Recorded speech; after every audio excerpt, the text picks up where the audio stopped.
पवित्र बाइबल जीवन देने वाली पुस्तक हिंदी ऑफिशियल यूट्यूब चैनल में आपका स्वागत है।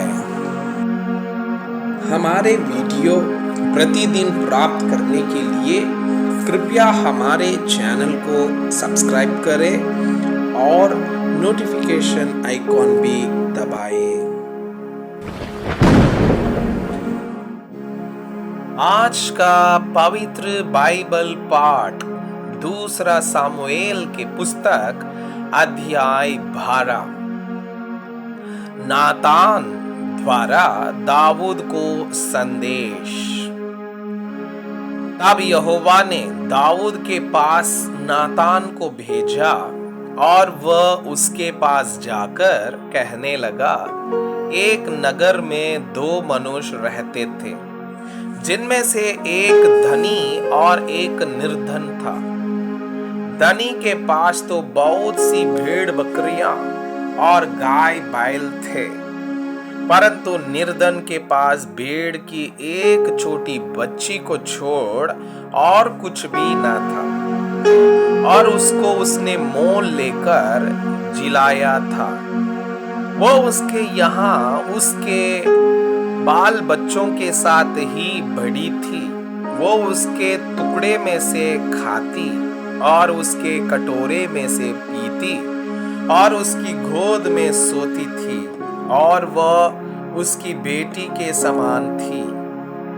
फिर धनी के पास एक यात्री आया और उसने उस यात्री के लिए, जो उसके पास आया था, भोजन बनवाने को अपनी भेड़ बकरियों या गाय बैलों में से कुछ न लिया, परंतु उस निर्धन मनुष्य की भेड़ की बच्ची लेकर उस जन के लिए, जो उसके पास आया था, भोजन बनवाया।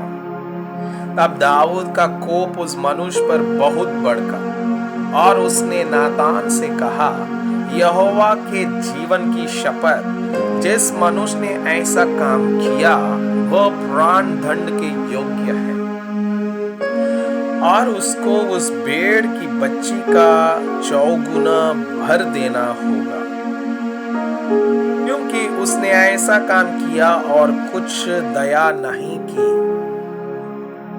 दाऊद का पश्चाताप। तब नातान ने दाऊद से कहा, तू ही वह मनुष्य है। इस्राएल का परमेश्वर यहोवा यों कहता है, मैंने तेरा अभिषेक करके तुझे इस्राएल का राजा ठहराया, और मैंने तुझे शाऊल के हाथ से बचाया।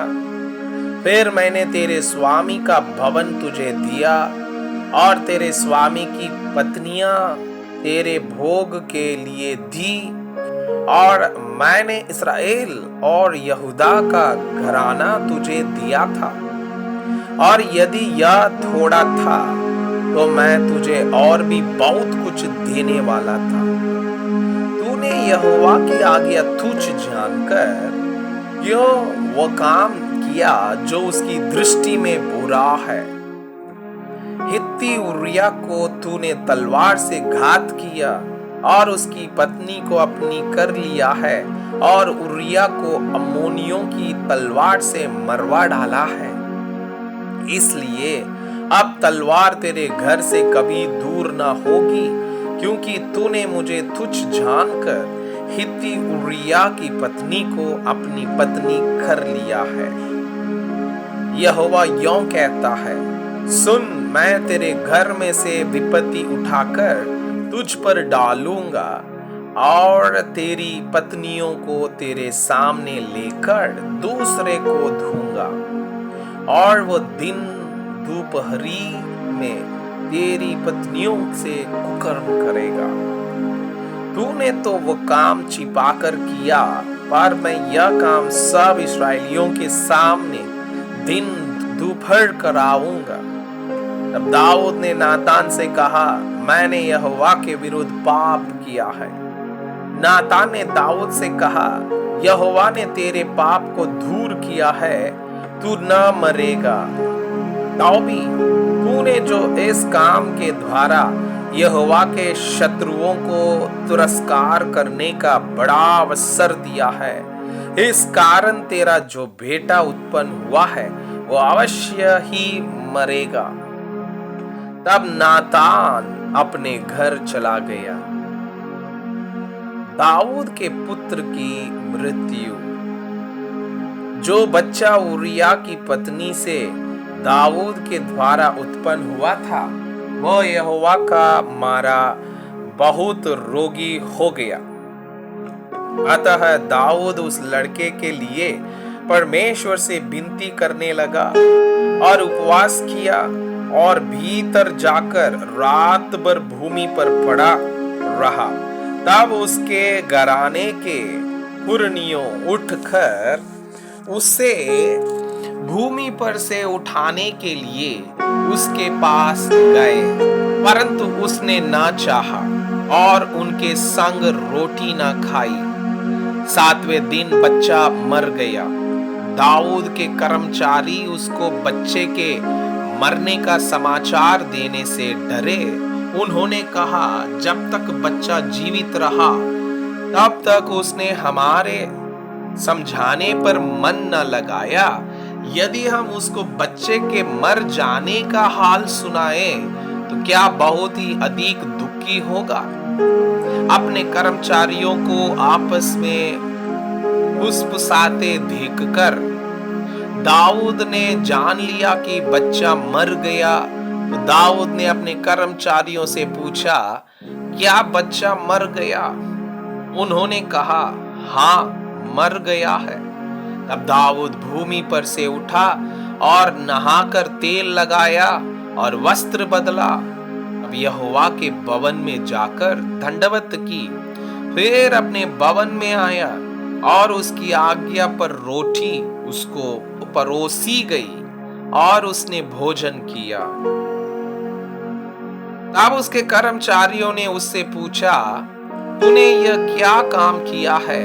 जब तक बच्चा जीवित रहा तब तक तू उपवास करता हुआ रोता रहा, परंतु यों ही बच्चा मर गया त्यों ही तू उठकर भोजन करने लगा। उसने उत्तर दिया, जब तक बच्चा जीवित रहा तब तक तो मैं यह सोचकर उपवास करता और रोता रहा कि क्या जाने यहोवा मुझ पर ऐसा अनुग्रह करे कि बच्चा जीवित रहे।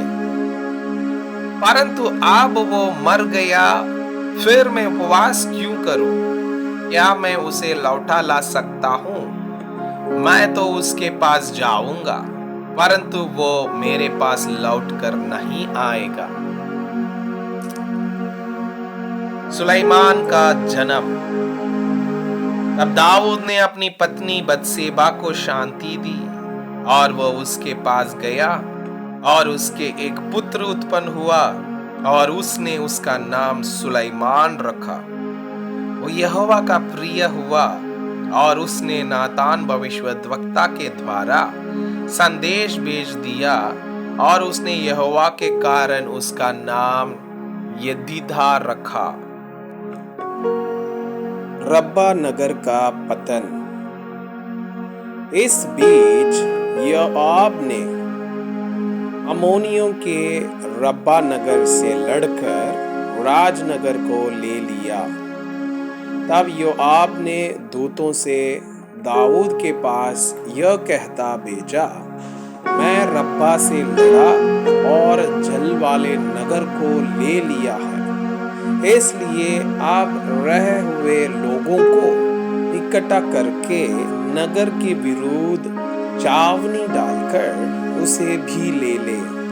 ऐसा ना हो कि मैं उसे ले लूं और वो मेरे नाम पर कहलाए। तब दाऊद सब लोगों को इकट्ठा करके रब्बा को गया और उससे युद्ध करके उसे ले लिया। तब उसने उनके राजा का मुकुट जो तौल में किक्कार भर सोने का था और उसमें मणि जड़े थे, उसको उसके सिर पर से उतारा और वो दाऊद के सिर पर रखा गया। फिर उसने उस नगर से बहुत ही लूट पाई। उसने उसके रहने वालों को निकालकर आरों से दो टुकड़े कराया और लोहे के हिंगे उन पर फिरवाए और लोहे की कुल्हाड़ियां से उन्हें कटवाया और ईंट के पजावे में से चलवाया और अमोनियों के सब नगरों से भी उसने ऐसा ही किया। तब दाऊद समस्त लोगों समेत यरूशलेम को लौट गया। मैं आपसे यह अनुरोध करता हूँ कि कृपया आज का बाइबल पाठ को अध्ययन करें और जिन वचनों के द्वारा आप प्रभावित हुए उसे अपनी कॉपी में लिखें और आज दिन भर इस वचनों को अपने जीवन में अभ्यास करें। परमेश्वर चाहता है कि आप उनके समान सिद्ध और पवित्र